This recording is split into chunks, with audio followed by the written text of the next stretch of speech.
நான் தான் மயில்சாமி. உங்க பொண்ணு உசுருக்கு பாதுகாப்பு வேணும்னு சொல்லி உங்க மேல கம்ப்ளைண்ட் கொடுத்துருக்கு. உசுருக்கு பாதுகாப்பு வேணும்னா ஏன் தங்கோ? என் உசுரே நீ தானடி தங்கோ.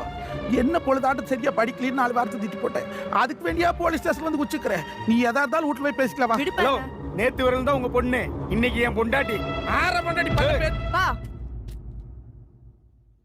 அவர் மேல கைய வச்ச தேவலாம் பிரச்சனை பண்ணக்கூடாது. அவங்க 2 பேரும் மேஜர் ரிஜிஸ்டர் மேரேஜ் பண்ணிட்டாங்க. இந்த மேரேஜ் சர்டிபிகேட் பாத்துக்கோ. மேரேஜ் சர்டிபிகேட்டா? கண்ணாலமாய் போச்சா கண்ணு உனக்கு? உனக்கு கல்யாணமாய் போச்சுன்னு இந்த காயத்துல எழுதி இருக்குதா? பொம்மா மாசமா இருந்த போது குழந்தை பிறக்கிறது கிரிட்டிக்கல்னு நாங்க கையெழுத்து போட்டாத்த பிள்ளை ஆபரேஷன் பண்றோம்னாங்க. அப்பெல்லாம் தேவைப்பட்டது கொப்பம் கையெழுத்து. உன்னை பள்ளிக்கூடத்துல சேர்த்தும் போது கொப்பம் கையெழுத்து தேவைப்பட்டது. ப்ரோக்ரஸ் ரிப்போர்ட்ல கையெழுத்து போறதுக்கு கொப்பம் தேவைப்பட்டேன். இன்னைக்கு உடைய காலேஜ்ல கொண்டு போய் சேர்த்திருக்கும் கொப்பம் கையெழுத்து தேவைப்பட்டது. ஆதார் கார்டு வாங்கறதுக்கும் கொப்பம் கையெழுத்து தேவைப்பட்டது. ஆனா இந்த கல்யாணம் முடிக்கிறதுக்கு இந்த பாவி கையெழுத்து தேவையில்லைன்னு சொல்லித்தாட. இதுக்கு தந்த பாவி உன்னை பெத்தனா? நம்ம 17 தலைமுறையில நம்ம புள்ளதான் காலேஜ் போய் படிக்கிறா. அவ கலெக்டர் ஆகுவான்னு நினைச்சனே.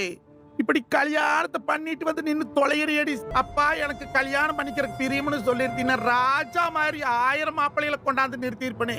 என்னை பெத்த தாய் தாப்ப காலில் கூட நான் உழுந்தது இல்ல. உன்னை என்ற தாயா நினைச்சு விடுற ஆள் உழுந்து கேட்கிற மவராஜ், நீ வீட்டுக்கு வந்துடி போலாம். இந்த உலகத்துல எந்த தகப்பனுக்கும் இப்படி பாவம் வரக்கூடாது. ஆத்தா அம்மனி, நீ வீட்டுக்கு வந்துடுடி. என்னை அழுக வச்சுட்டு போவாதடி. என்ற உசுரே போயிருடி. தக்கா இல்லைன்னா போல